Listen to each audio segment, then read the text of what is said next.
Hello, hello, hello! Welcome to my mini vlog. I am your single mom. I have 2 babies. Halina't panoorin niyo ako sa kaganapan ko na Mommy's Duties, Atis Duties. Oh mga may, timelapse ko lang tong paghuhugas ko ng plato. Alam kong sawa na kayo sa kakanood nito. Charis! Mga hugasin niyo yung kagabi mga may. Maaga kasi ako natulog kagabi sa sobrang pagod ko na. Yung tipong tinanghali ka na nga ng gising tapos nabungad mo tong mga hugasin, mapapakamot ulo ka na lang. Imbis almusal namin ang aatapagin ko, hindi, itong mga hugasin dahil ang sakit na sa mata. Hindi na ako nagluto dyan mga midal, tanghali na din kaya pinabili ko na lang ng almusal ang kapatid ko sa labas. At sobrang gutom na din at pati mga kasama ko sa bahay mga gutom na kaya bumili na lang kami ng mga lutong almusal. Kami-kami lang din naman ang mag-aalmusal dahil si Papa nasa trabaho pa. At ang swerte ko dahil walang pasok nga si Tita Jilin kaya merong magbabantay sa 2 junakis ko. Mas okay na nga wala silang pasok dahil grabe na ang init ngayon mga mi. Meron namang sinesend na mga gawain yung mga teacher nila sa GC para hindi naman sila tambay dito sa bahay habang walang pasok. Habang naghuhugas ako ng plato dyan at may batang nag-iinarte na dahil gutom na gutom na. Ang tita niya kasi nabili pa ng pandesal sa labas.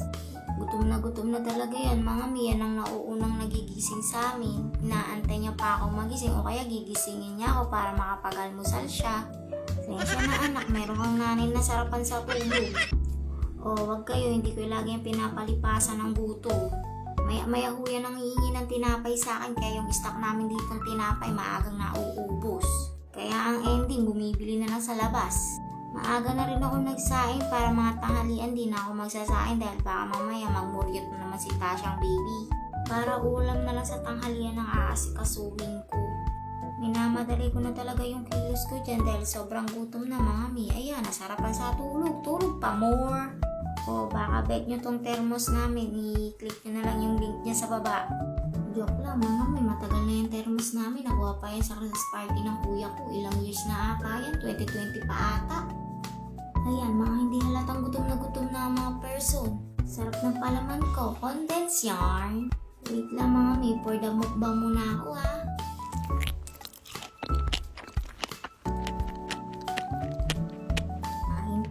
Sa pagkain, may batang humingi. Gusto niya yung may palaman din.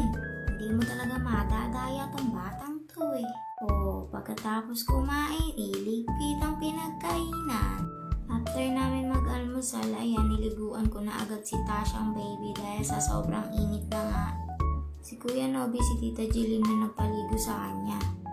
Ayan, fresh na ang Tasyang ko, tulog na later.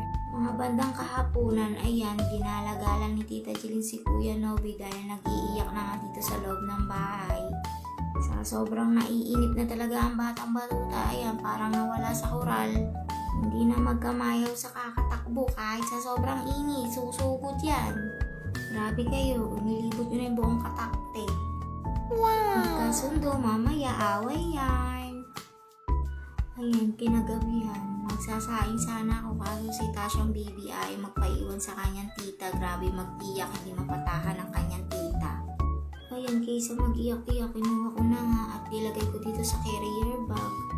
Wala eh, nanay tayo eh. Buhay nanay nga naman. After ko hugasan yung kaldero, pinalagyan ko na kagad kay Tita Jilin ng bigas para mahugasan ko na din at maisalang na nga. Magsasaing na nga lang ako dyan mga may, meron pa naman kaming tirang ulam ng tanghalian. Hanggang dito na lang mga mi, bukas uli. Bye-bye!